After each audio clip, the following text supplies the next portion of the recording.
Israelite School of Universal Practical Knowledge. We start out at 1 West, 125th Street, Harlem, New York, under Commandant General Yohana. I'm Officer 5000 Mataza Pa. We'll be holding down tonight's brother. All his commandments. Right, you have to do all. Anybody has any questions, go ahead and type them in the chat. Shout out to everybody that's already in here. If anybody has any questions, go ahead and type them in. And if anybody in here has any questions, y'all know how we get down. Raise your hand. And so tonight, okay, we're going to talk. Okay, of course, we're talking about brotherhood, right? So part of brotherhood is and sisterhood is not forgetting the things that happen to us as a people, not forgetting the things that happened to our forefathers. It's so quick for us to forget. For some reason, we're like a forgetful people. Like Black people, we forgive and we forget very quick, or forget and forgive very quick. But you have other people out there that will not forget anything that ever happens to them. And the smallest things that happen to them, they'll use that to get whatever they need in life, right? And the things that happen to us, we should never forget, because these things is how we know who we are. Give me Deuteronomy. I'm going to show you. Give me Deuteronomy real quick. Of course, I got a topic, something else that I'm going into. If you see the title, Leather from Human Skin in the 1880s, Philadelphia. For all y'all Philly brothers and sisters, I got one for you tonight. Deuteronomy 27 and 15.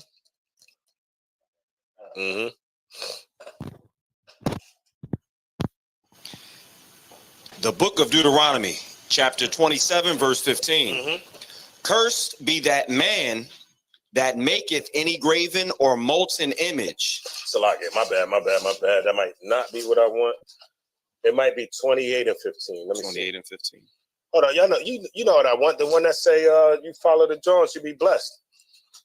And then if you don't, you'll be cursed. 28 and 15. 28 and 15. Okay, go on.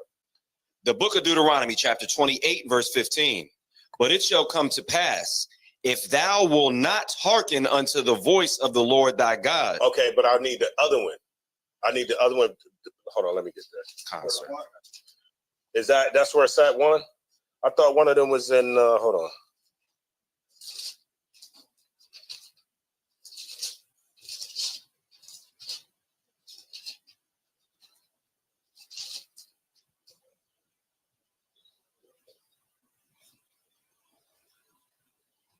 So it's not that one.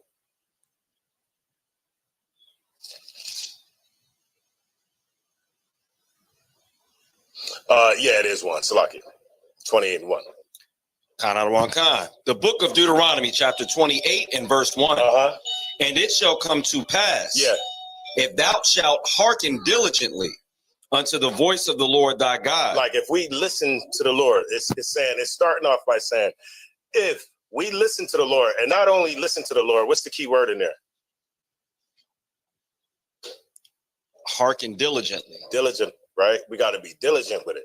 Not just listen. You know, Christians listen all day long, but they're not diligent with what they hear. All right, so read on. To observe and to do all his commandments. To observe and to do what? All his commandments. You have to do what? Do all his commandments. Nah, you just got to tithe. Do all his commandments. Right, you have to do all the commandments, right? Read on. Which I command thee this day, that the Lord thy God will set thee on high. The Lord would do what? Set thee on high. It says, if you listen to the Lord and hearken diligently, the Lord has set you on high. Read on. Above all nations. Above all nations. Read on. Of the earth. Right. Now, the Israelites. Are the Israelites above all nations today? Lie. You don't see the Israelites ruling. And how we know who the Israelites are, we can go to the walls of Egypt. We don't even have to go down that road. But you don't see the Israelites ruling today. However, when you keep reading, you'll see the different blessings that would happen if you would hearken to the Lord, right? It's a shame that you can't find us through the blessings. However, you can find us. It's just, if you keep reading on Right. to the curses section. Now, give me, what was that, 15? Kind out of one kind. Go ahead over to 15, then we'll go from there. What's going on, sis? How you doing? All right. The book of Deuteronomy, chapter 28, verse 15. I think I found another one of them psychology things in there too. Yeah, it should be in like that top drawer. You got it. But it shall come to pass, if thou wilt not hearken unto the voice of the Lord thy God, to observe. So if you don't listen, read on. To do all his commandments. Do some of them. All his commandments. Right, so if you do not obey the Lord and don't do what the Lord said to do, read on. And his statutes, which I command thee this day, that all these curses, all the what? Curses. All the curses shall what? Shall come upon thee, and overtake thee. And overtake thee. Now, not only are they going to come upon you and overtake you, drop down to 45. Count out of one kind. Verse 45. Moreover, I'm gonna just make this point real quick. Go ahead. All these curses shall come upon thee. Right, and all these curses that's listed right here in Deuteronomy, the 28th chapter. Read on. And pursue thee. They're going to do what? And shall pursue thee. They're going to pursue thee, right? Go ahead. And overtake thee. So when it says they're going to pursue you, a lot of times we think that we can run. Right. We think we can run from our hell. You're going through hell in this city, you think you're going to run to the next city over, or you think you're going to run to the next town over, or even to the next state, or to the other side of the country, or even out of the country. Well, okay, go ahead. The curses will pursue you and do what? What it say? And overtake thee. So it's nothing that you can do, right? They're going to pursue you and it's going to overtake you. You're going to suffer from the curses. Go ahead. Till thou be destroyed, because thou hearkenest not unto the voice of the Lord thy God. Because we chose not to listen to the Lord. Read on. To keep his commandments and his statutes, which he commanded thee. 46. Verse 46. And they shall be upon thee for a sign. This is the point that I'm getting at. The curses will be upon you for a sign. So everybody has characteristics that you can see. Like we can look at Amalek and say that for sure is Amalek. Right. They will smite the women and children, and they won't even bring the fight to the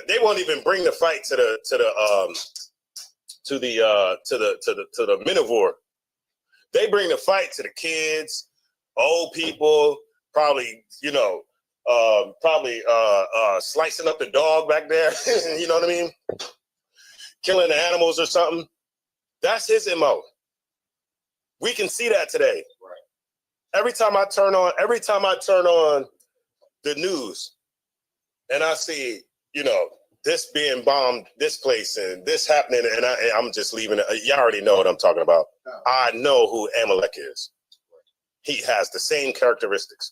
What that book say? If it's brown, it got a flat tail, it got oversized teeth, and it's biting down wood, and it's aquatic. It's a beaver. We know what we're looking at. Well, also, you can tell who, even though we don't have an identity, right? Or we do have an identity, but even though we're struggling with an identity crisis, you can tell who we are because these curses fit our whole life. They fit our life. Our very transatlantic slave trade is right here. And people will try to tell us that that's not it. That this ain't the transatlantic slave trade. Like, okay, it said it was going to take you into Egypt with ships, right? How did we come out of Egypt? Walked out of Egypt. So why wouldn't the Lord just walk us right back on up in there? if I'm going to send you back in Egypt, why wouldn't I just send you the way you came? I got to put you on a ship, send you somewhere and all that. Just that it's simple. It's very simple-minded. You're going on a ship because this is a future prophecy, and this is talking about something else. And when we examine history, we see that, wait a minute, something that happened to us in history aligns right with that. How can you, you can't negate that fact. All right.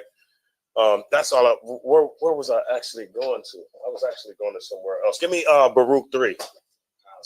Give me Baruch 3. So we was talking about not forgetting, right? Not forgetting the things that happened to our forefathers.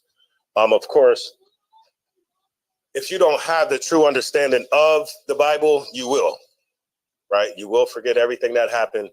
You'll assimilate with America. You'll become, a good old American.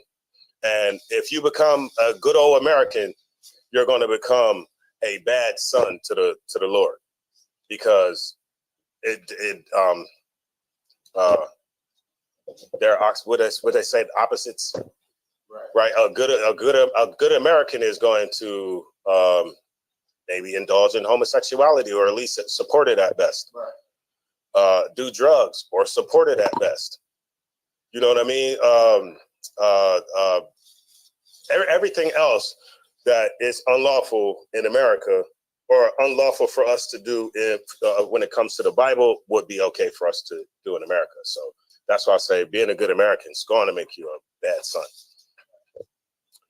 You got Baruch? Oh, you got one of them goodbye. You ain't even pull out another book. I got to pull out a whole nother book, man. What would I say Baruch for? Baruch 3, sir. Hey, I'm reading this book, right? And because I wanted to know where this whole Adam is a male and female, he's androgynous and all of that kind of stuff. So I'm reading this book. It's by A.E. Waite. He wrote he's somebody that I quoted on the 33rd when it comes to Freemasonry. He wrote another book on black magic. I got that too, but I don't really care about all that kind of stuff. And as I'm reading this book, right? As I'm reading this book and I'm seeing where all of this stuff is coming from, I'm glad we have the Bible. I'm glad we have this book. And you know what else I'm glad for?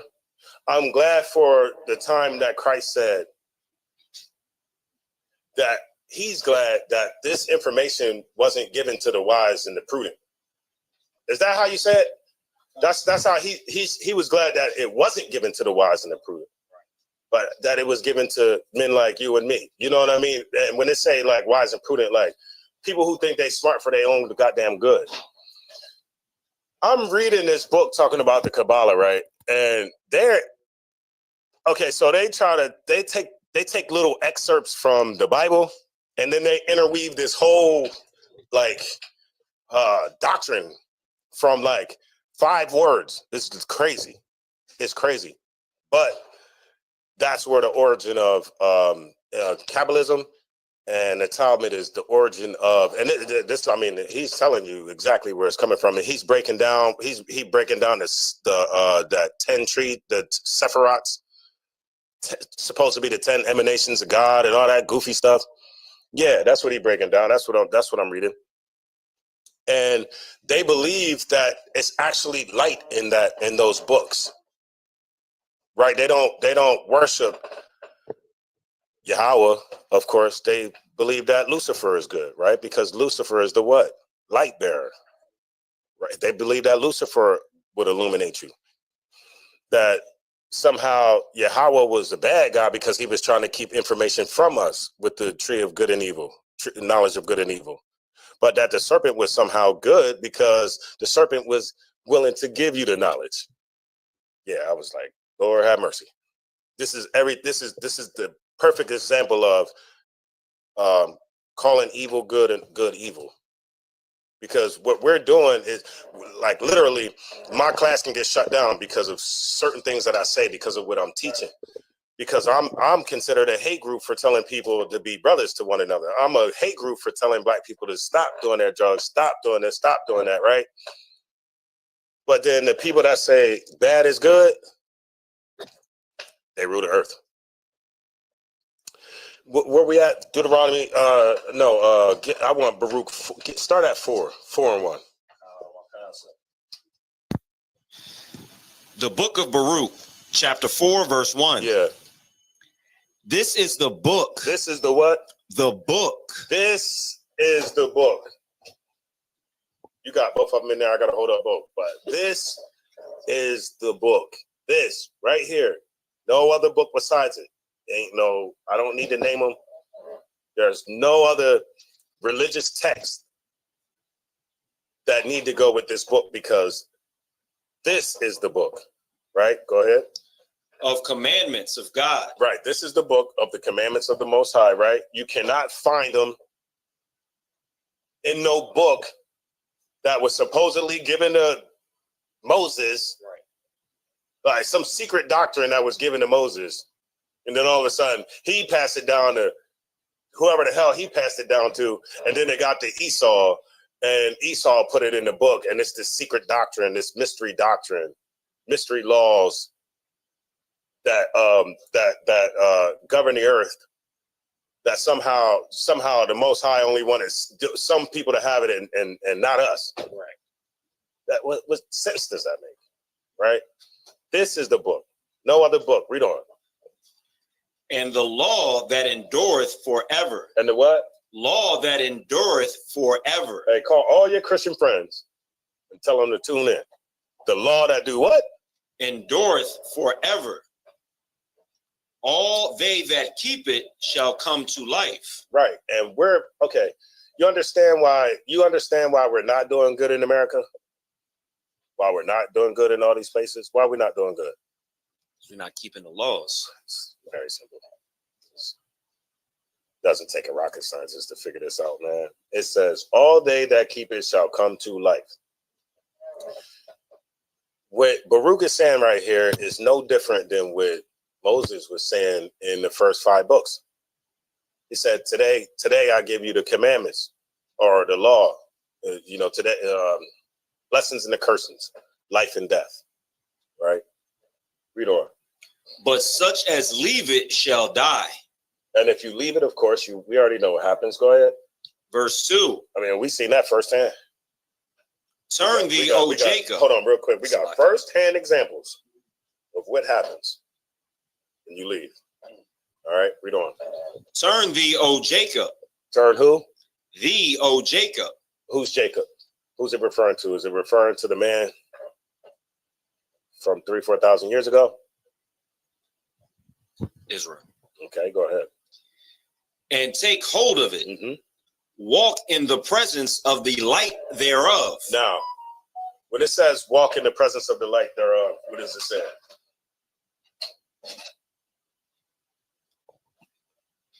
What light? The truth. Right. Where is the light? In the commandments and the word. Right. It's in right here in this book. Is it in? I didn't even bring the book in here. I didn't even bring my book for an example. I got my Quran back there, but is it in any other book? Is the light in any other book? Can you be illuminated from any other book? No. All right, read on. That thou mayest be illuminated. Mm-hmm. So you keep this, you read this, you're illuminated. Illuminated just means you have the light. You understand certain things, right? You may understand certain things that other people don't. Y'all brothers is illuminated. Is the Christian church that's two stories up or 3 stories up, are they illuminated? No. We smelt they had an Easter egg hunt. Yeah, and guess what? You have your kids out there if you want to. You turn that corner and that pastor, he got his Easter eggs out too. He got his Easter eggs out. He wants your kids to find his eggs. You see what I'm saying? Yeah, he trying to put his eggs in your kid's basket. Try that on for size. Think I'm playing. Look him up. Hey, think I'm playing? Look him up. All right, keep going. Verse 3. Mm-hmm. Give not thine honor to another. Do what? Give not thine honor to another. That's the problem with black people. Like us, it's an honor.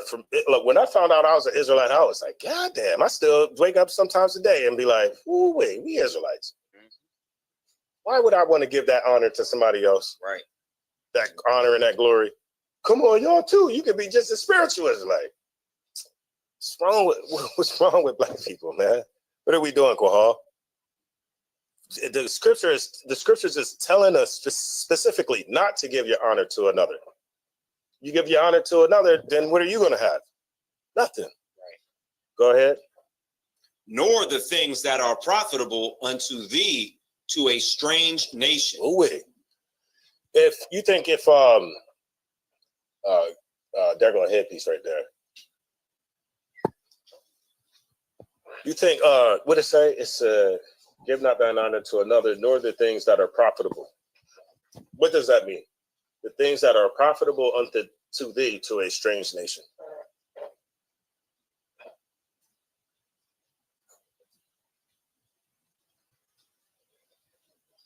We see it done all the time. Hold on, let me get the system.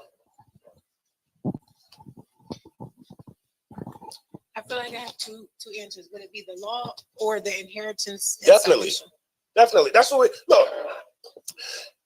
Captain Tazariak was just talking to the brother. How's that brother name? Tommy. No, not Tommy. The Halevi dude or that dude. He's willing to give everything profitable that can make us rich. Everything that's that you know how the Lord says, he see our pain, but thou art rich.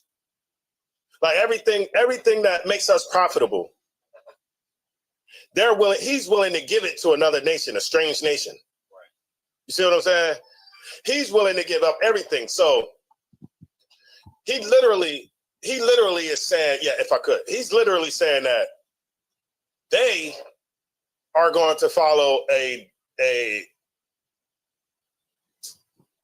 higher level of their religion, and we supposed to just get some no high laws. What the hell is no high? And every time he said it, I'm just like, stop talking like that. No high laws, Negro, right?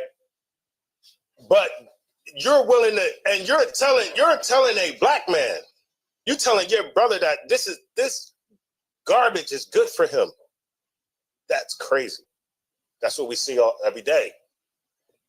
Christians willing to give everything profitable, right? Because we're like, anytime you run into one of us, you understand who you are, you understand what it is and what it's hitting for, and they still be willing to give that all up. They'll debate us to, I was watching, who was the dude? It was one of them dudes Captain Tazariak was debating. And they be willing to give up everything profitable just so like that strange nation can infiltrate and start to impose their ideologies and doctrines and crazy shit stuff. That dude inside of that debate, he was like, yeah, because they was in the temple and the Shekinah glory fell on the room, and that's crazy. You know how that Shekinah garbage nonsense is able to infiltrate into this is because we didn't gave them everything. We didn't gave them everything, and this is what they're giving us back. They're giving us garbage back, right, to digest. Read on. Verse 4. O Israel, happy are we, for things that are pleasing to God are made known unto us. Are made known unto who? Unto us. That's a y'all. I know y'all studious brothers, man. Y'all know what a possessive pronoun is, right? That's right. Yeah. Us. It belongs to us. Us is not them. Read on. Verse 5. Be of good cheer, my people, the memorial of Israel. Mm-hmm. Ye were sold to the nations. Ye were what? Ye were sold to the nations. This is a characteristic of Israel. Nobody was sold to the nations. Nobody can recollect their history and say they were sold to these people, they were sold to these people. These people is confederate against them. These people too. However, we can go in our history and talk about the transatlantic slave trade, the Holocaust. Black people was in there too. Right. Yeah. We was in Germany too. Hitler understood who we were. You understand? You know how I know Hitler knew who we were? They got it in the Time Life magazine book where Hitler was showing the Third Reich a video of who the Negroes were. It's right there in the book. I didn't write that. Time Life put that out. You know, whoever the publishing company at the time, they put that out. Read on. Khan Khan. Oh, Salaki. It says you were sold to the nation. So so it mentions Israel. Then it says you were sold to the nation. Yeah, we was over there too. Don't forget. A lot of people like to forget the sub-Saharan slave trade. Right. You know, because a lot of our brothers, we seen where a lot of our brothers and sisters is at. If they ain't in that church, when Ramadan came, we seen where the rest of our brothers and sisters was. That they all had them dresses on, or the whatever that was, whatever, however you call it. You know what I mean? They all had them on for the whole month of Ramadan. Right? Yeah. Well, you're willing to put that on because you think that only Americans put you in slavery. You think only Esau put you in slavery. They forget that the Arabs was just as worse, if not worse. They used to cut your jaws off and make you a eunuch, man. You hear me? Hey, they'll cut your jaws off. They'll cut your jaws off, and you'll be watching the harem. And now he know that you don't want none of the women. You can't do nothing with them, even if you did want to. Can't do nothing with them anyway. That's how horrible that religion is. When it talks about because the only way you can know how to pray and do certain things, right? You have to go into the hadiths. You have to learn certain things by following what Muhammad did. Right. And it talks about him having slaves. Negro slaves, black slaves. Come on, what are we? But the problem is, I'm gonna tell you what the problem is, man. We have a hard time reading. Nigga need to read, man. I'm telling you right now. Right. Get that out your head. That is hard. You can't understand it. You don't want to sit there and it's boring. You have to. You know what? I found out just from reading the Quran that you know what they believe? If you was righteous on earth, right? When it's time to die, you turn white and go to heaven.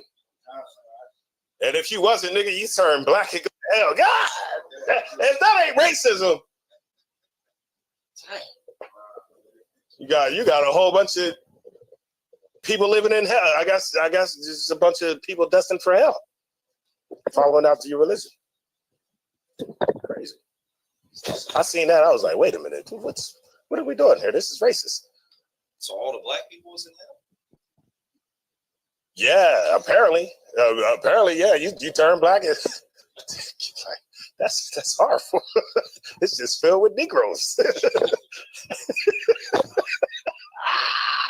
So I guess you got it. They also. Yeah. You ever heard them say that Muhammad said he went to hell and it was more women in hell than men. There was a lot of women there. No, I that's funny. Yeah, he said that's that funny. Too. I think I used to get wrapped up in them damn hadiths. I got the top maybe like 10 killers.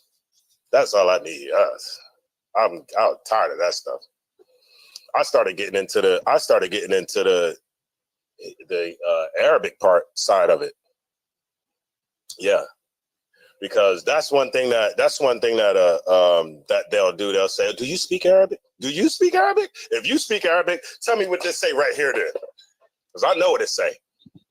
I listen to an Arab defector, like a Islamic defector. You know, he's a Christian now, and so yeah, he gonna go on all them books and read what y'all been hiding this whole time, because he finally read it. Then he's like, "Well, this is paganism. Let me do what everybody else do. Jump on over here to Christianity. They accept everybody." That's what he does now. All his videos, it's an Arab dude, and all his videos is about Arab people. Oh man, that's horrible. I know his people like, ugh. I went on there and started smashing them up in the live, right? And they was like, your mom. They said your mom is or something. Yeah. I'll be killing them, man. I be tearing them up. I say things that you can't get around. You just come in there and just start bashing you or nothing. I'll ask you a question. How come you don't come at Amalek? I don't need to say their names. I said their name. Why don't you come at Amalek with this much fervor that you come at the Arabs with? You coming at them for all the paganism that's written in their books. What about them?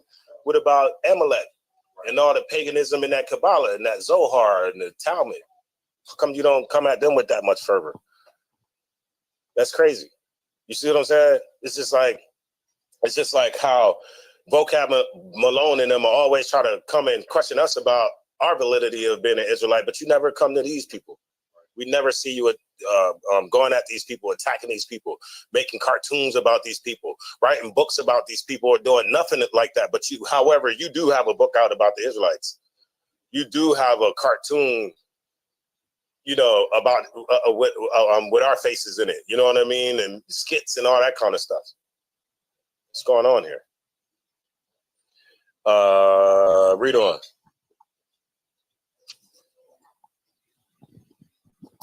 Verse 5, be of good cheer, my people, the memorial of Israel. Yeah. Oh, Salakia, we already read that part. You were sold to the nations, not for your destruction, but because ye moved God to wrath. Ye were delivered unto the enemies. Because we did what? What did we do? We moved God to wrath. We moved the Lord to wrath.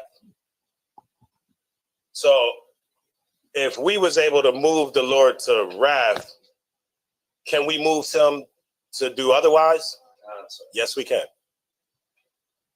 Somebody said, Peace, where can I find the right book list? Is that book list, have y'all been on the, when the last time any one of y'all been on that, the website? It's been a while for me. I ain't been on the website. I had got that book list. I think I got that book list maybe like 8-9 Passovers ago, man, about 9 years ago. And we see them. And we've been building. So I'm not exactly sure. Try to go on the website and see if it's still on the website, or you could, if you don't see it necessarily on the website, another trick that you may be able to do, because I was able to find Elashawan Kodash this way, just go to Google and type in ISUBK book list. It might actually pop up that way. It says we moved the Lord to wrath. Read on. Ye were delivered unto the enemies. We were delivered to who? The enemies. Your buddies. The enemies. Your pals. The enemies. Your friends. Enemies. Ooh-wee, I just love you so much. Ain't I your brother? Enemies. Yes, that's who we were delivered to, Quahal.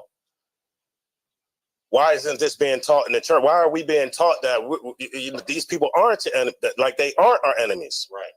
That's crazy. Somehow, and literally the Christian church has single-handedly taught us the opposite of this right here. So we don't even see them as the enemy no more. So we don't even understand when we don't even understand that we still at war. The crack cocaine still in the black neighborhood, isn't it? Don't they have a war on drugs? War on drugs was what? The war on black people? I read that the other day. Is the crackhead still here? Yeah. Crack still in the neighborhood? Yeah. We still at war. Are they? Has the 13th Amendment and all that kind of stuff been repealed? No. Have they included you in the Constitution? No. This is your enemy. And Donald Trump took and put the Constitution in the Bible. I said, you know what? I need to get one of those. You know why I need to get one of those? To be able to show a Christian with one book how, let's show them two constitutions. The Negro Constitution and then theirs that they inserted in the book, right? So I can show them. When it says all men were created equal, was this talking to me, Negro? Was this talking to you? No. When they wrote that, they was talking to other white men. Let me show you this one. when it says all men, was they talking about the people that wrote that Constitution? No. How can't you get that concept when it comes to, the Constitution of America, but we can't apply that same logic with this when it says all men? Come on. I need to get one. He probably got it for like $400. You got them gold sneaks back there, Thashio? You ain't get done yet? It's like it. Read on. Khan. For ye provoked him that made you by sacrificing unto devils. By doing what? Sacrificing unto devils. Look, man, I had a brother come. I think this was maybe like my second Passover. I was still coming up from Florida. And we had a brother come into the school. And the brother was cool, man. Brother was cool. He brought his family around. It was his wife, and I believe she was either pregnant or they had a small child.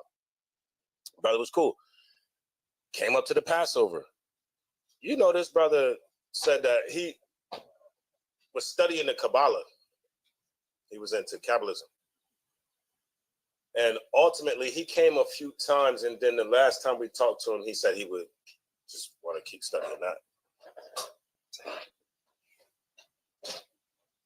What did that scripture just say again? For ye provoked him that made you by sacrificing unto devils. That's what we doing when we all of them rituals. And I got a video of this dude, right? And he's saying that when 9/11 happened, who did they go and get? That was Osama, or what war was the Iraqi dude? Yeah, Saddam. What war was that when they went to go get him? Desert Storm. I think all of it was wrapped in one, sir. That's all the same stuff. They had got they was just picking off all the 20 years, sir. Woo. The rabbi is saying when 9/11 happened or something like that. Saddam Hussein is after 9/11, right? They didn't go get him before 9/11. Let me make sure I get my facts straight. It's afterwards. Okay, so he said.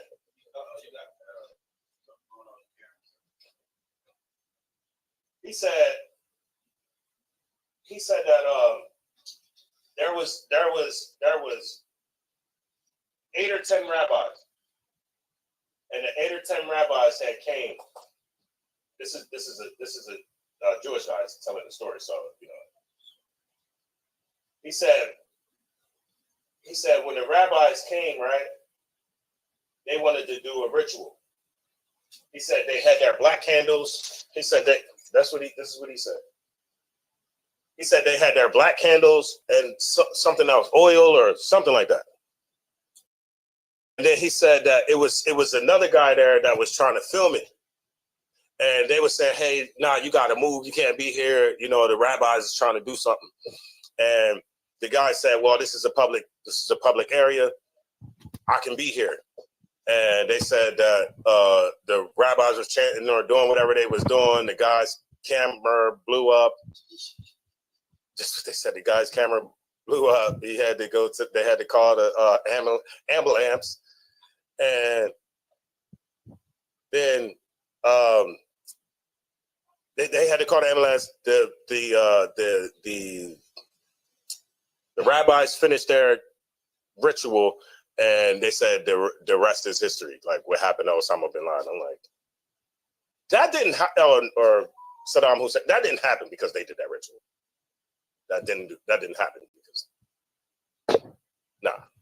that happened because the American government went in there, and did the dirty work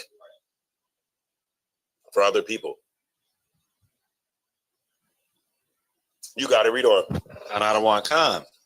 Sacrificing unto devils and not to God. Right, not sacrificing to the Lord. Hold on, y'all. Let me see. All right, go ahead. Read 8. Khan. Ye have forgotten the everlasting God that brought you up, and ye have grieved Jerusalem, that nursed you. Verse 9. For when she saw the wrath of God coming upon you. You could drop that. Give me go up to 24. Baruch 4 and 24. Like as now, the neighbor of Sion have seen your captivity. Everybody has seen our captivity. Everybody. Like literally, there's not a person on earth that hasn't seen the captivity of Zion. Right? Read on. So shall they see shortly your salvation. And what are they going to see? Your salvation. And how long is it going to be? Shortly. Shortly they will see your salvation. Same way they see us, man. Everybody, you know, they just count us out. You know, we're an astonishment to other people. Like, look at these people, man. They all big and strong, but they weak. We're an astonishment. We go for anything. You could tell us anything. You could tell us the sky is green. We'll be like, you know what? It is starting to look a little greenish to me. You know what I'm saying? That's crazy. Literally. Would they say, don't pee on my head and telling me it's raining? Right. Man, they could be like, man, it's raining. Like, nah, that's pee, man. That's pee. Shortly. It says shortly we're going to see they're going to see our salvation. Shortly they will see our salvation. Read on. So shall they see shortly your salvation from our God. From who? From our God. Again, possessive, right? Read on. Which shall come upon you with great glory. Not the Shekinah glory, but great glory. Go ahead. And brightness of the everlasting. Read on. My children, suffering patiently. Hold on. It didn't say suffering patiently. It says suffer patiently. Salaki. Yeah. Suffer patiently. My children, suffer patiently the wrath that is come upon you from God. Right. What are you supposed to be doing right now? Learning. Everybody be like, oh man, God, y'all God is crazy. Y'all sky daddy, y'all sky daddy, he killing babies, and you know how they be talking. Y'all know how the conscious community be talking about the Bible, man. Because they can't understand that we got ourselves into this position. So in order to get ourselves out of this position, we have to suffer the punishment. Your parents just don't pull you out of punishment. You get that punishment for 5 days or whatever it is. That's what it is. Right? Unless they have some mercy on you. Well, we have a punishment that we fulfilling. And it says, suffer patiently. The wrath that has come upon you from God. From the Lord. Right? The situations that we see ourselves in today is not from nobody else. Right? Other than the Lord. Read on. For thine enemy hath persecuted thee, but shortly thou shalt see his destruction. Hey, the people that persecuted us is called what? Enemies. Yes. Okay, go ahead. And shall tread upon his neck. And they shall, and we, hold on, Salaki. I got confused, because ain't that a saying? Don't tread on me? Right. What the Lord said we gonna be doing? Tread upon his neck. Yeah. Now our feet gonna be on your neck. Right. You gonna be hollering about mama. Mama, I can't breathe. Yeah, that was horrible. The brother started calling for moms, man. That was horrible. Brother started calling for moms, man. You start calling for moms. That's a bad situation.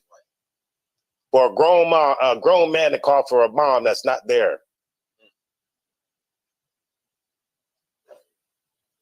Any more on that? What else we got? Next, my delicate ones have gone rough ways. Yeah, keep going. Verse 26. My delicate ones have gone rough ways. Yeah, we're delicate to the Lord, man. Understand that Blacks, Hispanics, and Native American Indian people are precious. We are precious because the Lord chose us to be precious. No other reason. Right? And because that, because of our chosenness, we have royalty running through our veins. You know how if you teach that to a kid, you know how we can elevate the level of thinking that our kids have instead of our kids believing that they're the ugly doll and this one's the cute doll. Right. This was the bad doll and this was the good. Y'all remember that study, right? Y'all remember that study? That study was horrible. I guarantee you, if they do that study, I don't know if it was from the 60s or 70s, or probably was the 80s or something, but guarantee you do it now, the same kids would be like, this the black doll, this the white doll. Which one is ugly? Which one is stupid? Yeah, that's how I be. That's rough. That's bad. That's horrible, and it's sad to see. Because nobody has more potential. Nobody can do the things that we have done. You know how many great things we have done, and it's been suppressed. Like that knowledge will never even get to you. How many great things that we've done, but the oppressor stole the idea, stole the invention, stole something. Right? Read on. Khan out of one Khan. And then I'm getting into my article. And were taken away as a flock caught of the enemies. And we was taken away as a flock caught. Say that again. A flock caught of the enemies. Flock caught of the enemies. Read on. That was it on that? Khan, sir. Okay. Oh, I'm gonna read this last one, right? Verse 27, Baruch 4:27. Be of good comfort, O my children, and cry unto God. That's what we have to do. You know, the same way you don't just cry to the Lord. I believe chapter 3 starts off like that. You don't just cry to the Lord when you broke. You don't cry to the Lord when, they tell you got stage 4 cancer. You see what I'm saying? Do that before then. Do it before then. So then, all of them hardships and stuff can be prevented. Lord allow. Cry unto the Lord, for you shall be remembered of him that brought these things upon you. For as it was your mind to go astray from God, so being returned, seek him 10 times more. So as easy as it was for us to stray away, Kohal, we gotta fight 10 times harder to get back into the fold. Man, this chick's hard. Gotta fight 10 times harder to get back in the fold. That's what it's talking about this year. All right. Now, who from Philly? Oh man, this is what they was doing to us up in Philadelphia, man. Hey, I got an article. Mataziala, you got that article? No, sir. All right, the title of the article is #White History Month.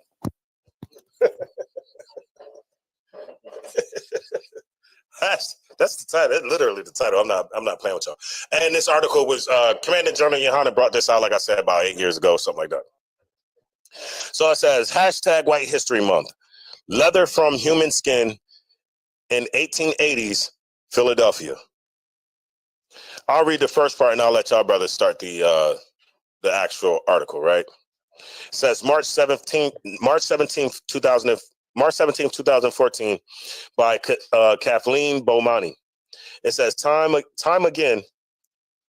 again, somehow narratives of slavery miraculously seem to always absolve the northern states of the United States. So when they talk about slavery, they only talk about southern states. Well, we know that slavery was in the northern states as well. Right. We know that it was bad up here in the north as well. If they caught you up here, they could catch you, tie you down, lock you up, and then still take you back into slavery. But what she's saying is the slave narratives always depict the South as bad, and it tries to absolve the North.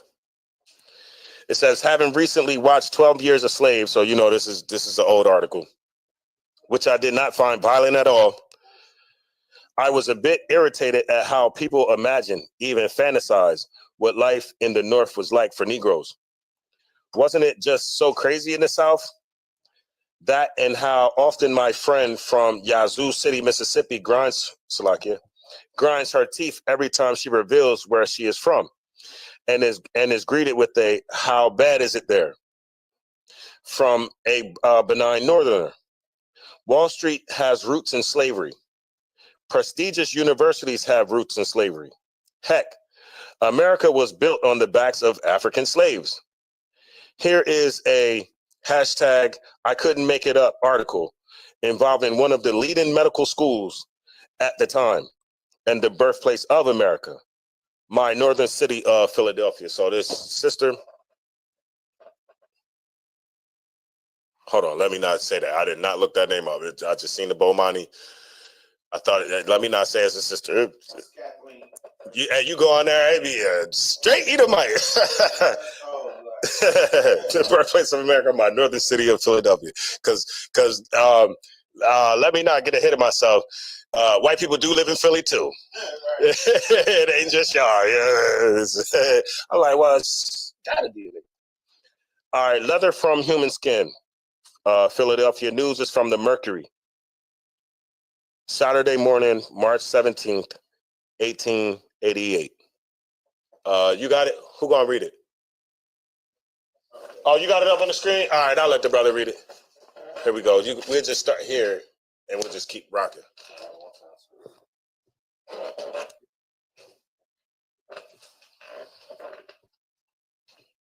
Y'all get y'all screenshots, man. All right. Continuing the article, White History Month. I remember that 2 or 3 years ago, I incidentally referred to a prominent physician of this city wearing shoes made from the skin of Negroes. From the what? From the skin of Negroes. Now, there's always somebody on earth that's going to tell you that their persecution somehow trumps yours. Right. And they'll say that, all these horrible things happen to them that can't be proven. But here we show and prove everything that we do and say, and yet still we're the hate group. We're the terrorists, right? We're wrong for saying the things that we're saying. We're wrong for bringing this stuff out. Do you know that you can't even show pictures of blackface no more?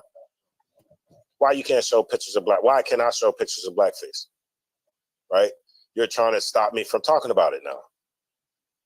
Now that's not why. Because I was showing one of the first few peoples that was dressed up in blackface was a little hat. And then so when you start talking about that kind of stuff, get shut down and then you can't do it no more. Now you can't if you show pictures of blackface, they'll shut that post down. And I was showing a video. It was of these little hats, right? And they was celebrating Halloween, and the child was dressed up in a Bob Marley outfit, like a dashiki, had a dashiki on, the hat with the dreads and face painted black. And so the girl is like, look at this. And do you know that family looked and smiled, was laughing, literally laughing, like, even with the hat, you could tell they was little hats. You could literally tell who they were. And they were celebrating Halloween for one and mocking the children of the Lord for two. You got that? He was wearing, what kind of shoes was he wearing? Wearing shoes made from the skin of Negroes. Right. So this guy, he runs into a physician. And he runs into the physician, and this physician has shoes on, but the shoes are made from Negro skin. Right? Go ahead. He still adhered to that custom. Yeah, you can read everything, not just the highlighted part. Right. And he did what? He still adhered to that custom. Right. So we don't know how long this dude been rocking shoes made out of Negroes. I mean, we hear of somebody rocking shoes made out of a gator, or well, give me some more. Ostrich. Yeah, ostrich. Ostrich. snake skin or something like that. But a Negro, come on. Who would have even thought? Who would have the mind to make a shoe out of a Negro? Right? Read on. Insisting that the tan hide of an African makes the most enduring and the most pliable leather known to man. That's crazy. Durable and pliable.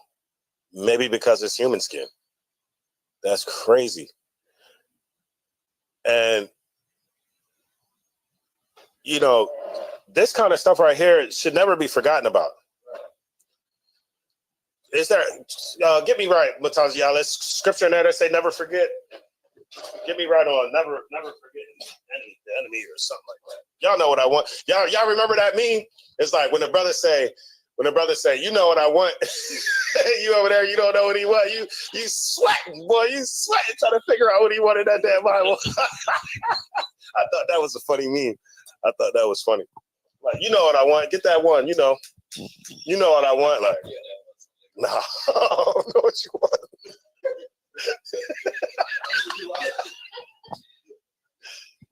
Is it to never trust your enemy? Or you want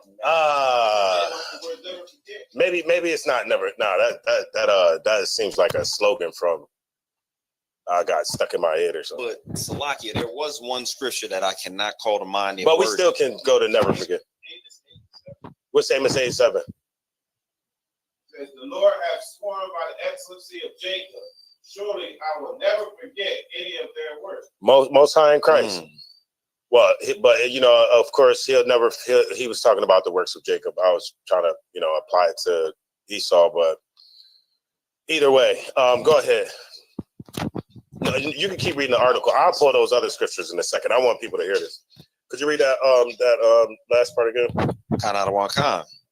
He still adhered to that custom, insisting that the tan hide of an African makes the most enduring and the most pliable leather known to man. Right. This is history, right? This is real. Look, this is what the pastor should be doing. When you go in that church, it shouldn't be sit down and have a spiritual orgasm. No. It should be, goddamn, he pull out the PowerPoint like Thashiam do, pull out the books like we do, and teach you something. Actually teach you something. That's what that damn big screen up there is for. Not just to watch the girls up front twerking or something when they start playing songs. Go ahead. Khan. Only last week I met him upon the street with a brand new pair of shoes. And when he met him this last week, he had a brand new pair. First, he didn't even know how long he'd been, adhering to this custom. But he sees him with a brand new pair. Go ahead. I looked at his foot, Salaki. I looked at his footwear, as I always do. His pedal coverings have an irresistible fascination for me. And said with a smile, it's the downtrodden Africans still beneath your feet. Woo! That's hold on. So hold on. Say that part one more. That was what he was saying to my man with the shoes, right? Read that part one more time. Is the downtrodden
and said with a smile, "It's the downtrodden Africans still beneath your feet."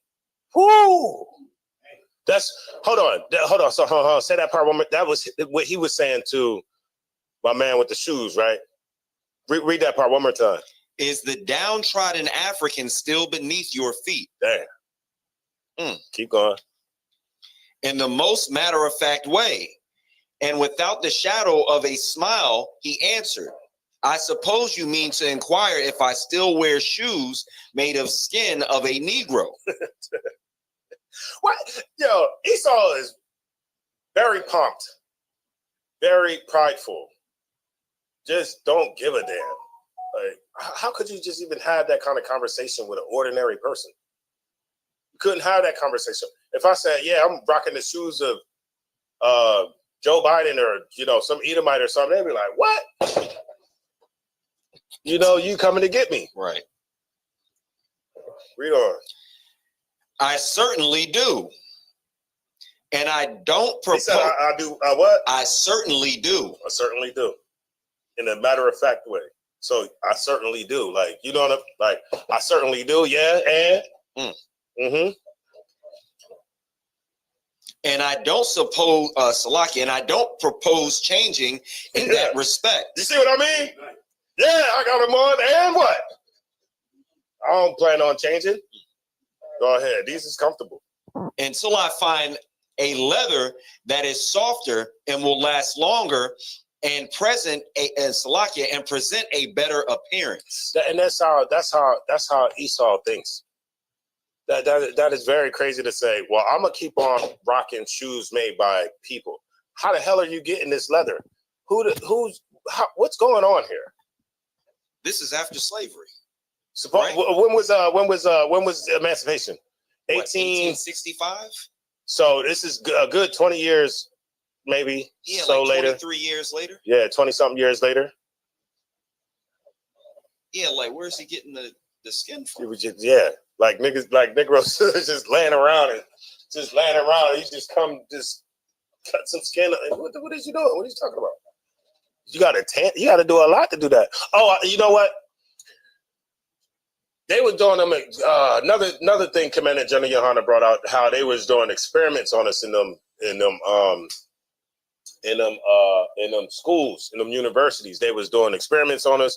They got us up on the thing as the cadaver for the medical students. And so, you're up there for them to learn. You know what I mean? So they got you there. You checking out the heart, meninge, you checking out different stuff and all that. Well, afterwards, they making book covers out your behind. They making what they say, lighter covers, book covers, shoes. And if I'm not mistaken, at the end of that, they say it was something on the shoes that was made from the hair of the Negro. The curly house. I said, Lord have mercy. We seen the chairs, right? We seen the chairs that they was making with, you open up the chair and it's filled with hair. Ooh-wee. Just hair, just literally one big afro in there. I was going to say, if I may, sir.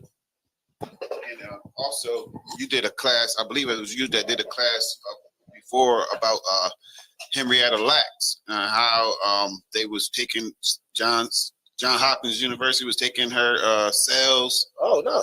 Was that? That was me? I believe you did the class, sir. Yeah. Oh, and Oprah did a movie about that, too. Man. Her name was Henrietta Lacks.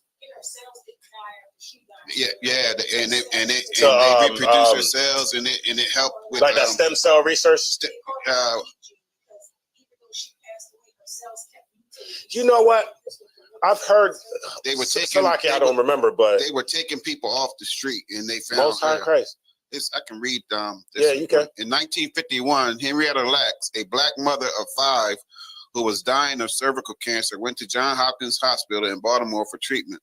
Without her knowledge or consent, doctors removed a sample of cells from the tumor in her cervix. And that sample went on to and they break through with their medical science, right?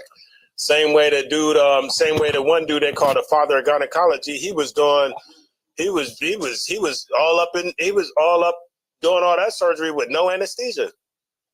They said the woman was screaming it was 2 other doctors in the room with him that had to leave because they couldn't take the screaming. And we revere him as the father of gynecology, the father of OBGYN. Go ahead. I certainly do. And I don't propose changing in that respect until I find a leather that is softer and will last longer and present a better appearance. And a better appearance. Wow. Read on. I have no sentiment about this matter. I have no what? Sentiment about this matter. Right, I don't even care. Right? Go ahead. Where I, a Southerner in the American sense of the word, I might be accused of being actuated by a race prejudice. But I am a foreigner by birth, although now an American citizen by naturalization. I fought in the rebellion that the blacks might be freed. I would use a white man's skin for the same purpose if it were sufficiently thick. Hey, Esau a beast. Esau, look. When I tell you don't know what you're dealing with, you don't know what you're dealing with. Hey, I'm on Rumble all day long. Hey, I'm on Rumble all day long. And Odyssey. If y'all, of course, we need to start checking into that too. Those are 2 platforms that you can go live on, that you can put videos on, and you can pretty much say what you want to, and the videos won't get taken down. But I see things, and I'm able to learn and do my research, and like people wouldn't even believe the half. When I have to bring this stuff back out so people understand, like, I'm not crazy when I be walking up in the room and when I be talking about certain stuff, I'm like, man, I'm not crazy. Everybody looking at me like I'm not crazy. Like this is real. This is crazy stuff. I know I only be focused on certain people, but that's me. Let me be. Go ahead. Somebody got to do it, right? Captain Tazariak, he didn't win in that conscious community and smashed up everything. You know what I mean? Well, this is what I do. I don't want to come. You got it. And if anyone has a desire to wear my epidermis upon his feet after I've drawn my last breath, he has my ante-mortem permission. This is crazy. Yeah, like, go ahead. Wear me. Yeah, like, no. That's crazy. Lucky if I could. Of course. Black people, we get so upset outside of the truth when they see, one of their white angels kissing the boots of ISUPK, but they wore us as shoes. But they'll lose their mind because they don't understand, like you said, how much of an animal, how much of a beast this oppressor is. Yeah, and for the life of me, Negro, you worrying about the oppressor kissing our boots. Like, yeah, they can retaliate against you, and they can do this, and they can get mad, and they could just start to do this to people. Man, you a gang member. Right. Shut up. You're a gang member. You do worse to Black people for less. Right. And if I could, that's a heavy point, because also, with that being said about them retaliating this, that, and the fourth, Dylan Roof didn't care about no boot kisses. They just hate us. And if they want to move against us and we're caught lacking, they're going to do it. Yeah. Look, when they have a problem with America, is the problem really with you? No, the problem ain't with you. The problem was with our government. The problem was with our government sending all the money to Ukraine or sending all the money to Israel and these militia groups, these people that's so pro-America, right? They don't like none of this stuff. But who do they take it out on? They just seen I think I read in the news where a brother was hanging like 2 weeks ago. 2 or 3 weeks ago, our brother was hanging. Like, golly, brother was still getting hung. You got it. Lucky. This is my last thing I'm gonna say. Nah, man, you keep going. Most High Christ. I notice on what you're saying is exactly true, because I notice on social media when the oppressor refers to us, they'll use what they're mad at and even give us those titles that like they'll call all of black people Biden supporters. Like they'll see like random black people that they have no idea what they support, and they'll call us Biden supporters or KFC people. What's KFC? Kentucky Fried Chicken. That's like they are disrespectful. It literally is just KFC. Like I'm thinking like it stands for something else. It really is just like that literal KFC. That's funny. Online calling us everything they hate. Yeah, well, that's why we get to come in here and say what we say. Right. You can keep going. Kind out of one kind. The doctor's shoes always exhibit a peculiarly rich lustrousness in their blackness. It's only right to say lustrous and black in the same sentence, right? What the fuck? Go ahead, you got it. So like it, y'all. He assures me that they never hurt his feet. Mm-hmm. The new pair he was using when I last saw him emitted no creaking sound and appeared as comfortable as though they had been worn a month. Right. Their predecessors, he told me, had been in constant use for 8 months. Right. So the ones that he had before the ones that he have now, he wore for 8 months straight. Right. Go ahead. He obtains the skins from the bodies of Negroes which have been dissected in one of our big medical colleges. You know, I forgot that part was on there. I just happened to just that's how they get it. Through the I may not be the smartest person in the world, Chris, but I would think that's unethical. I would think that's unlawful as well. Right? Unethical and unlawful. Read on. The best leather is obtained from their thighs. The soles are formed by placing several layers of leather together. This is horrible. The skin is prepared by a tanner at Wilmsford, 16 miles from Reading. Or Reading. No, it's Reading. Reading? Yeah, it's Reading. Yeah, for sure. Reading. And Reading's still here. It's still a city that's still rocking. Y'all remember what year was that, Garcia? You remember that year? Was that the year that you got your name? What year y'all got that cow? That wasn't your first year. That was like your second year or something, like third year or something like that, right? 2020. Was that the same day that brothers had the lamb hides out there? They had like some lamb hides, and I remember brothers had like some lamb hides, and then you had got the one John. You had got the cow that year. He goes, ooh wee. I got a chance to watch that, but ooh wee. And just imagine black people's skin hanging up like that. The way them brothers had that skin hanging up there on that damn wood, up there on the fence. It's crazy. Read on. And it took a lot of layers. He said the best skin come from the thigh. And how it's made. He said the sole, the heel is made from multiple layers. The soles are formed by placing several layers of leather together. Right, go ahead. But it ain't even like, the conventional sole is like a hard piece that they either glue on. Yeah, it's not nailed, it's glued on or something like that. They don't even use that. They just use multiple layers of skin to make a heel. Go ahead. The shoes are fashioned by a French shoemaker of this city. Right, so never think that these people aren't Confederate against you, right? This guy, this French shoemaker knew what kind of skin he was dealing with. He didn't. Oh, he said it. It said he didn't know Afterwards. Oh, so like, read that part. Read the full. Yeah, the full thing. The shoes are fashioned by a French shoemaker of this city. Yeah. Who knows nothing of the true character of the leather. Damn. So I mean. Yeah, and this is the question I would pose. If I brought Negro leather to you and snake leather or ostrich leather, or what's the other one that people like to wear? Snake, alligator. You can't tell the difference? What?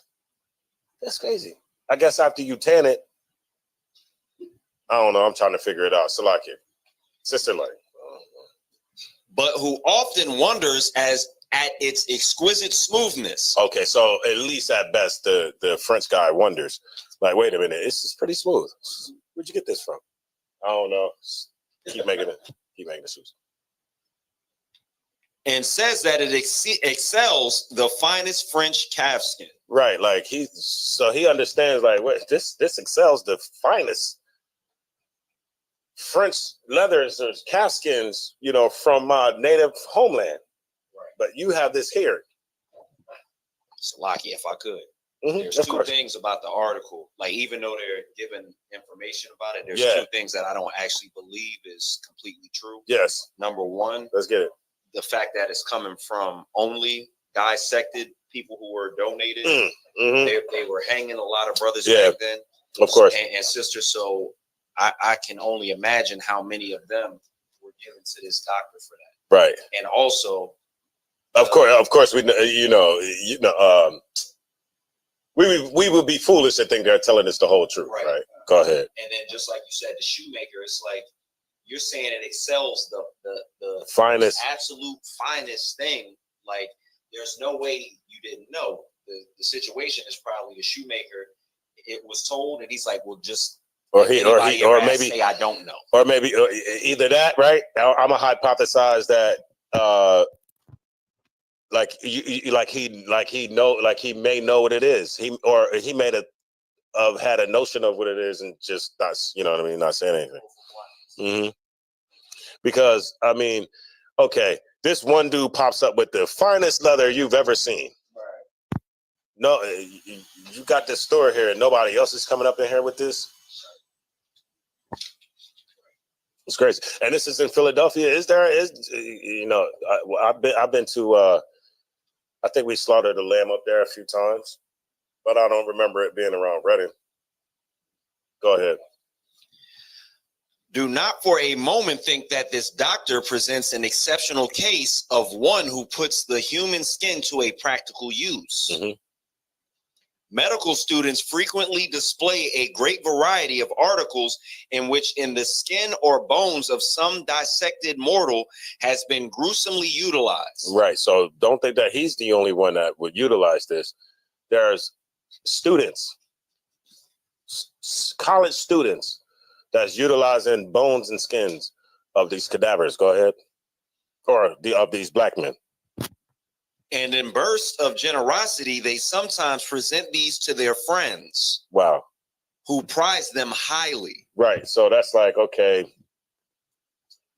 I give you a finger. Or maybe it might not be the whole finger. It might be the bone from in the finger. They said the bone, right? Earlier above that, they had said the bone, and like they'll take like little trinkets and stuff off of the body.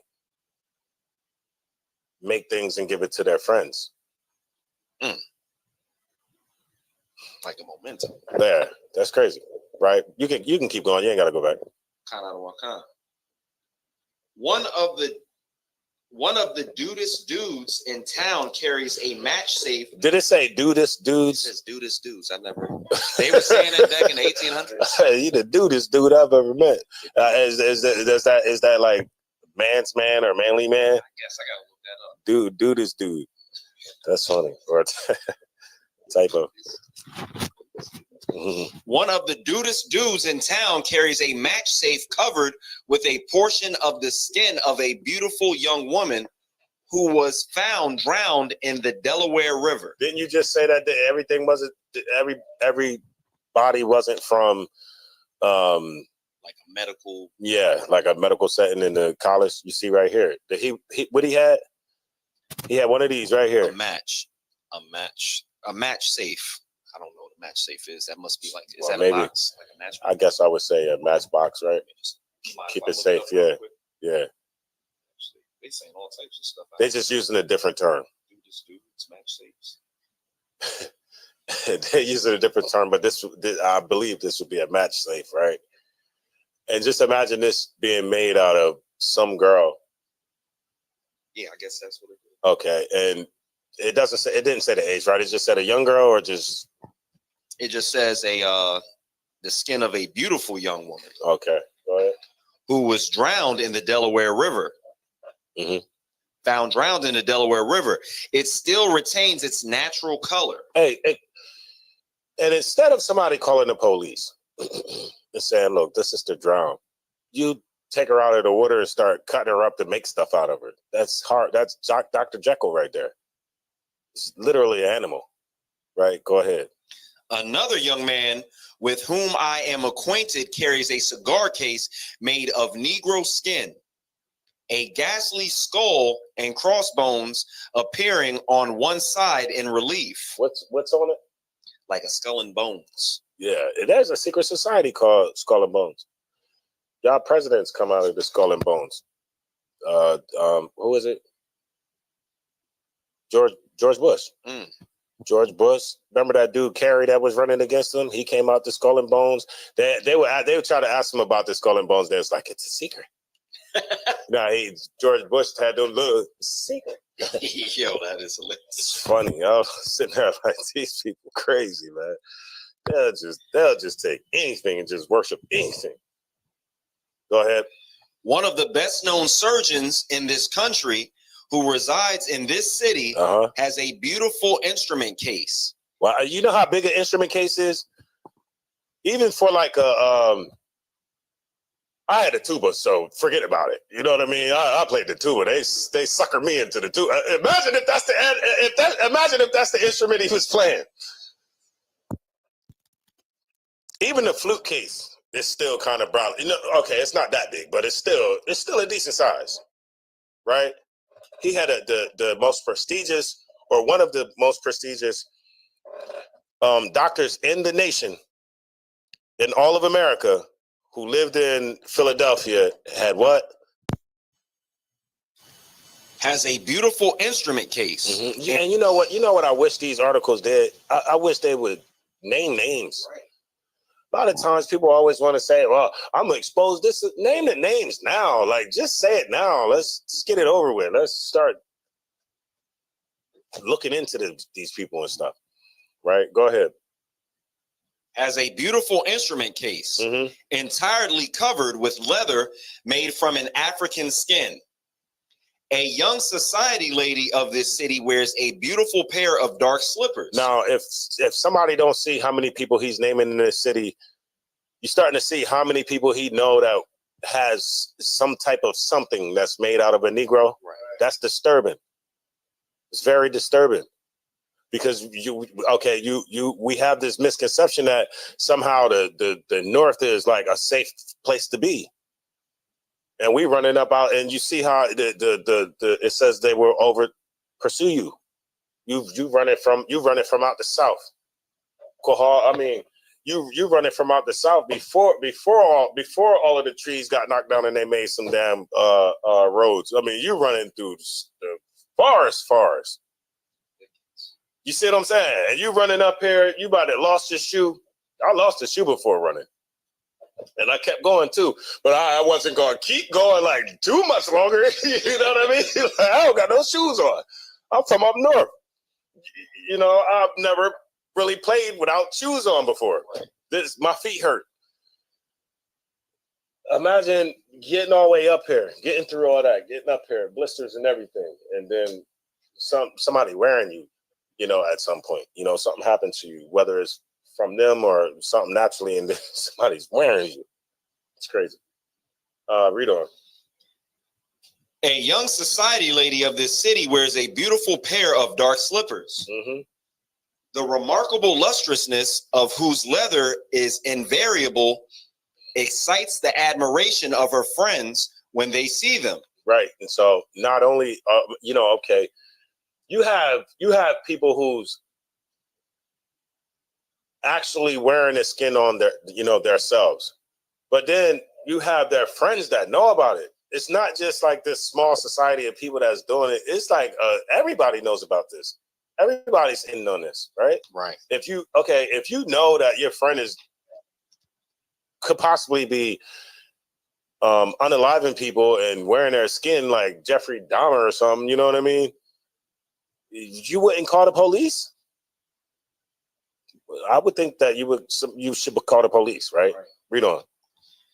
The young doctor who presented them, Salakia, the young doctor who presented them to her recently returned from an extended foreign tour, and he told her that he had purchased them from Turk in Alexandria. You got it. Now, you know how we always hear that people they put stuff in movies that's true. Mm-hmm. Like right now, I just started rewatching or started catching up rather on The Walking Dead, and it's ridiculous because they're wearing there's these people and they're wearing the skin of the zombies that kind of like fit in. That's funny. And one of the places that's in these episodes is Alexandria. But wow. That's crazy. Wow. It's a coincidence, maybe, right. But that's crazy. I think you was just watching one of them series or something. Was you watching The Walking Dead? Right. That's crazy. I ain't ruining nothing. Ain't it? Right. No, I think he finished that. Okay, yeah, I'm only on season 9. Oh, okay. So that he can't tell you that he can't talk about it. Right. Turk in Alexandria, and that he did not know what sort of leather they were made of. Oh, if I could, showing the Confederacy, right? That they're Confederate against you. Not only is it Caucasian men here in America that's wearing these shoes and stuff like that, he got some from a Turk over in somewhere else. You see what I'm saying? They call the Turks the like Khazar, like the Khazars was like a Turkish tribe or something like that. Right. But yeah, you getting Negro skin from way over there somewhere. Good night. You got it. Did not know what sort of leather they were made of, but he supposed it was the skin of some wild animal. Damn. As a matter, Salakia, sir. No, you got it. As a matter of fact, the skin came from a Negro cadaver, which was once prone on a Jefferson College dissecting table. Right, and where's Jefferson College? That's here. Somebody know where Jefferson?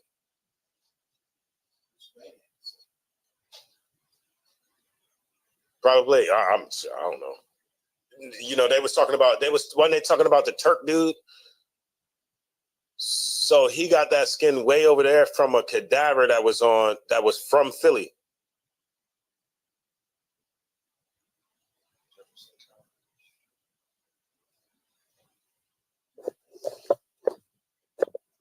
That's Yum did his undergrad there. They had cadavers. They had cadavers in there.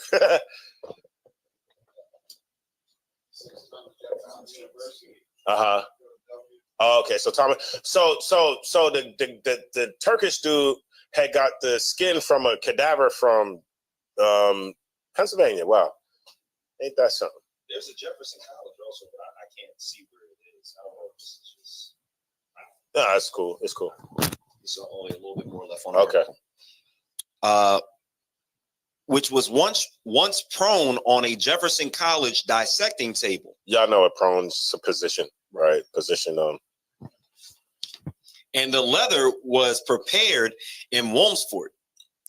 Now that Wilmsford, the way they spelled that didn't look like it was here, right? Yes, it's like Wilms. Yeah, it looks like it's Polish or German or something like that, like a German city. No, you ain't got to look it up. You good? You good? I'm just trying to see. Unless you for your own personal, you want to visit Wilmsburg. Okay. I just had to see what this one thing. Okay. The rosettes on the slippers were deftly fashioned from the Negroes' kinky hair. Wow. Even the not even sure what a rosette is. Now you can look that part up. Could you look that up for me? You got it. Jefferson College on my phone it says Thomas Jefferson University. Yeah. The water. A rosette is a rose-shaped decoration typically made of ribbon and awarded to winners of a competition, a design, arrangement, or Wow. resembling a rose. So it's type of ribbon, rose looking thing, right? Made out of Negro hair. Go ahead. And that was it. That's it? Yeah, all right, give me Ecclesiasticus 6 and 13. You could put it on the full screen if I could. The water.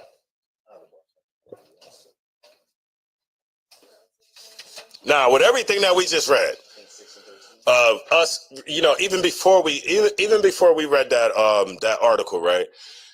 Kohal, you was reading in Baruch where it said that we were sold to our enemies, right? Repeating the same thing that Deuteronomy 28 and 68 says, right? The river has the Bible has a flow to it. It's a river. It's same thing. This one brother said, he's saying the same thing everybody else done said, right?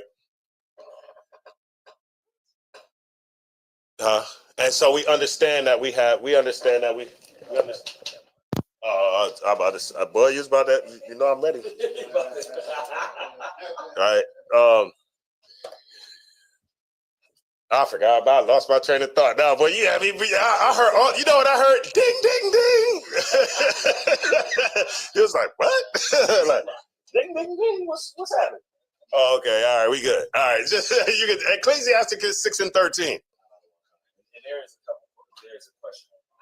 What was that? How much longer do we have to wait? We got it. The scripture says that we must suffer patiently. You know how long you got to do it? Patiently until Christ comes. Right? Now 6 and 13. Yeah, Ecclesiasticus 6 and 13. The book of Ecclesiastes. Right. Hopefully, whoever that is had a Hebrew name. Can you see that? Wherever that question came from? It says, black salt. How much more longer do we have to suffer? Oh. Right. We'll suffer until Christ come back. Just leave it at that. Go ahead. Separate thyself from thine enemy. Or you could just come in here. Right. Right? You could just come in here, get with this brotherhood, and you can have a little slice of heaven right here on earth. Right? Go ahead. And take heed of thy friends. Salakia, could you read that from the top? Mm-hmm. The book of Ecclesiastes, chapter 6, verse 13. Mm-hmm. The book of Ecclesiastes, chapter 6, verse 13. Separate thyself from thine enemies. Right. Separate yourself from your enemy. I want to say, unbeknownst to us, we have enemies, but knownst to us, we have enemies. Right. Right. And even though it's a shock to, okay, you've been taught your whole life to love every stinking thing. It's a shock when, somebody tell you you don't have to. You don't have to love everything. You don't have to love everybody. That's not biblical. Right? That's not biblical for any man to just love every goddamn thing. That's crazy. We have emotions. Right? And at some point, when do we get to hating? And we're taught that we ain't allowed to hate anything. Our guys just love everything. That's crazy. But I'm allowed to hate. I don't know. Are we taught to hate anything? Brussels sprouts, maybe, roaches or something. You taught to hate certain things, but not like nothing that mean anything. Right? Yeah, no, we're not. You think it too hard. We ain't taught to hate nothing. If I could. Except each other. Right. Growing up, I wasn't even allowed to say hate sometimes. Yeah, you don't hate nothing. Exactly. You don't hate no. Shut your mouth. Might smack you in the mouth. Like, pop your lips or something. Because you said the word hate. Go ahead. Separate thyself from thine enemies. Right. Separate yourself from your enemy. Who is your enemy? Everybody who's anti-Christ. Right. Any and everybody who is not an Israelite is your enemy. Why? Because any and everybody who's not an Israelite had a hand in your downfall. Right. Any and everybody who is not an Israelite will beguile you. Like they'll tell us, they'll act like they love us. They'll act like they love us. They tell us they love us, but never show it. Never show it. Right. But we understand that the earth loves Palestinians. We see the love that they have for them. We see how people are willing to lay down their lives for the Palestinians. They're willing to lay down and get locked up. Ooh wee. But we don't get that, right? Let me leave them out of that. Go ahead. And take heed of thy friends. Take heed of who? Of thy friends. Where your friends at, Kohal? They in here. All right. Go over to 12 and 10. And we're going to end it right there. The book of Ecclesiastes, chapter 12, verse 10. Mm-hmm. Never trust thine enemy. Never what? Never trust thine enemy. First, it's telling you to separate from them. Right. Right. I have to separate. Why is it wrong for me to want to separate myself from the people that's doing harm to me? Right. Is it wrong? Is it wrong for me to get together with a brother and now love, is it wrong for me to love black people? That's how they make it seem. Like the minute you start talking about love for black people, now you're this, you're that, you're hateful. That's wrong. No, it's not wrong. The scripture is telling me to separate. It's telling me my 3-step plan, right? My 3-step plan, the rulership. First, you have to separate yourself from the oppressor. Right. After we separate, what do we do, Kohal? Never trust thine enemy. Right. Well, you never trust them. But my 3-step plan of rulership. First, right after you separate from them, then you got to gather yourself together. Right now we got to gather ourselves together, right? And now I got to be in a room with a blood. Right. Now I got to be in a room with a Crip, a GD, BD, Vice Lord, whatever the hell we out here with. I got to be in there with a family member I don't like. That's what happens when we gather ourselves together. And you know what happens when we gather ourselves together? Brother, I'm sorry. We start to forgive each other. Apologize and start to forgive each other. Now you're not my enemy, and you my brother. Another like body in this war. Look, man, that's how you do it. And yeah, that's step 3. What's that step 3? What's that 3 steps? You said forgive first, separate, gather ourselves together, forgive each other. Ooh wee. And brotherhood is a weapon after that. Right. Need I say more? Once we got the brotherhood going, that's it. That's what they don't want you to have. They don't want us to have that brotherhood. They want us to fight with each other. It's the old Willie Lynch. You tall, I'm short. You fat, I'm skinny. You light skin, I'm dark skin. We always play to those differences that we have, right? Could you read that scripture one more time from the top? Kanadawan Khan. The book of Ecclesiastes, chapter 12, verse 10. Mm-hmm. Never trust thine enemy. Go ahead. For like as iron rusteth, so is his wickedness.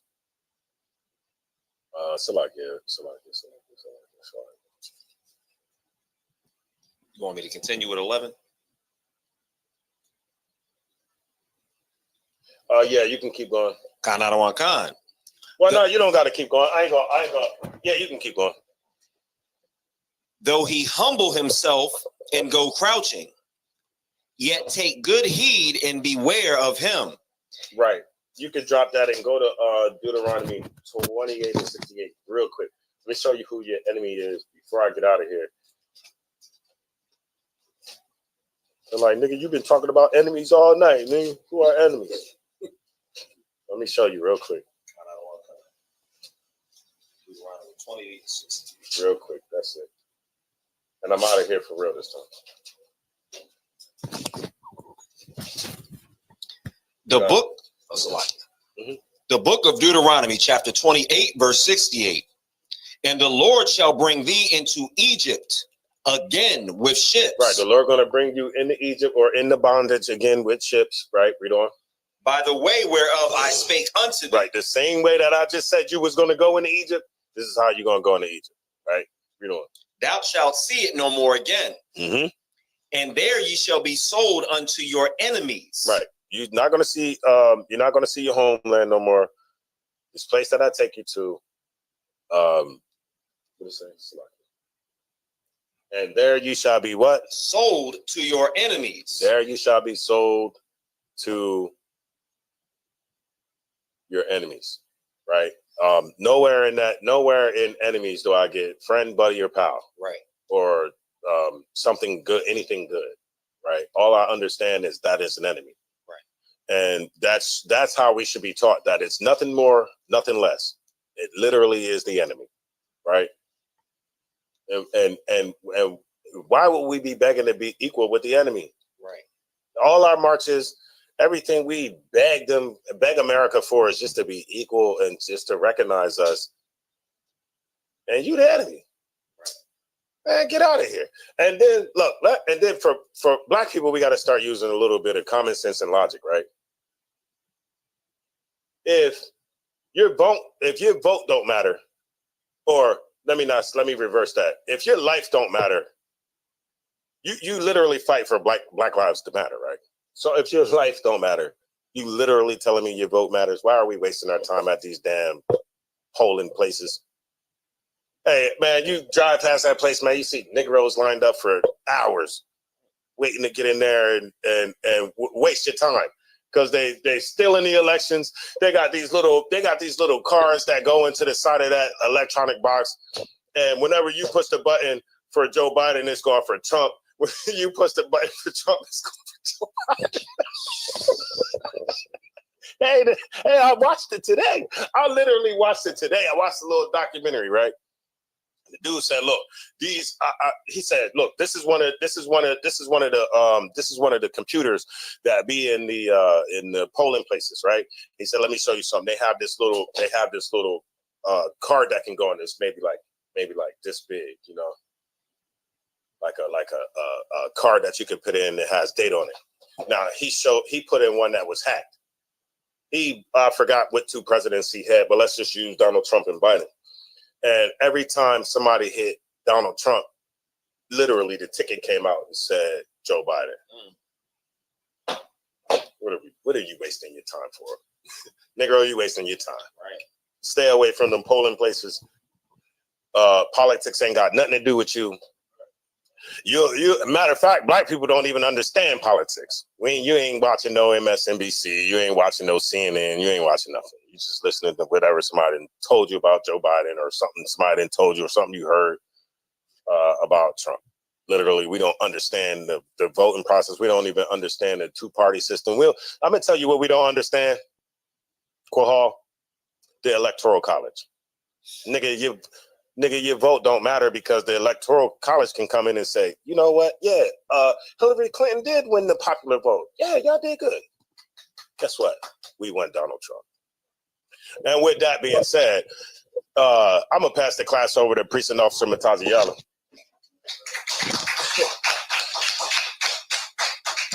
See how low I'm in the chair? This chair is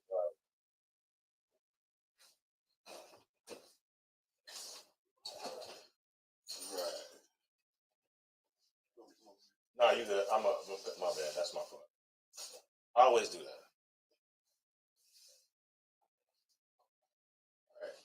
All right. ISUPK security announcements. Rules for new brothers and sisters. When a new brother or sister comes into the school, they're off limits for 6 months. They are to be saluted only. They are here to learn and share themselves with the world. If they need transportation, the teacher will arrange it. After 6 months, if a brother or sister has an interest in a particular person, they have to seek counsel from the heads. Tithes, it was a commandment. Numbers 18:21, Malachi 3:8-10, means tenth in Hebrew, Ma'ashara. That's 10% of every penny of any increase the Lord give you. Priest funds, free will offering for the priest. It's not mandatory. It's whatever amount you like to donate. We have an upcoming Holy Convocation. Mm-hmm. We have the Passover coming up next week.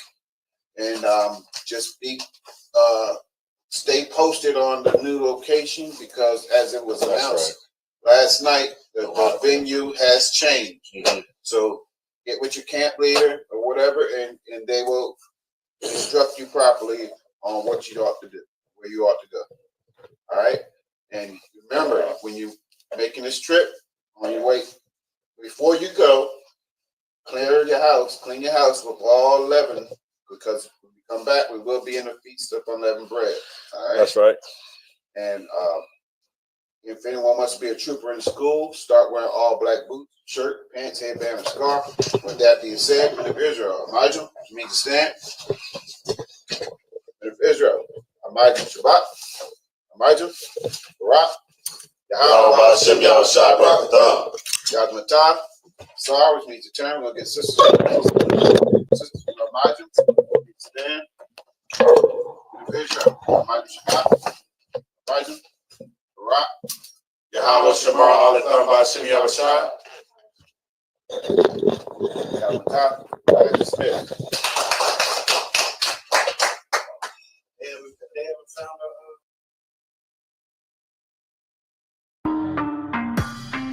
The enclave for Buick has to make a statement on the road. It will be undeniably an enclave and undeniably a Buick.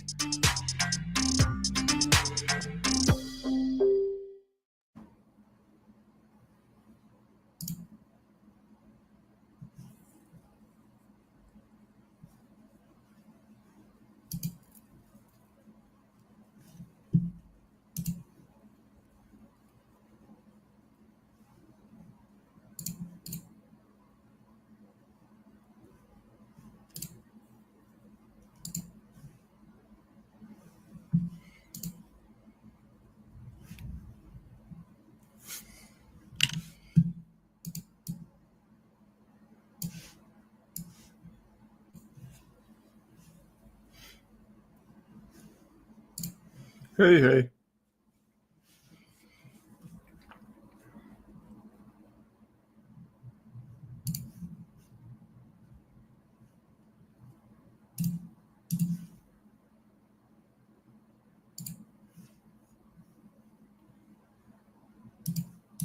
Here we go. Yeah, more Space Marine 2. I didn't get to play it yesterday. I was out most of yesterday, so I'm still at the exact same spot that I was on launch. I've really enjoyed it so far, though.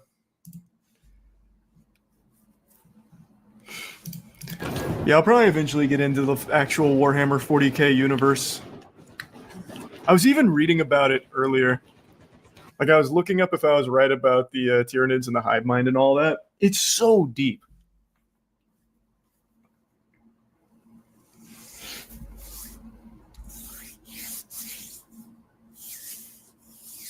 So I get it now. I really get it.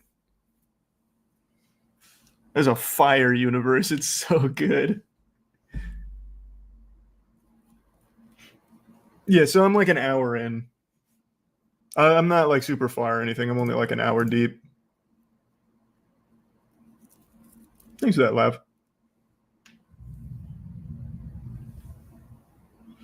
Have I watched Tower of God? Not the new season, not yet. I watched season 1 though. I liked season 1, but I have no motivation to watch season 2.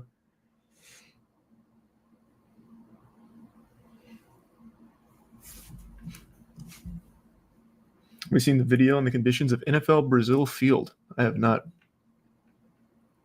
I didn't even know anything about that.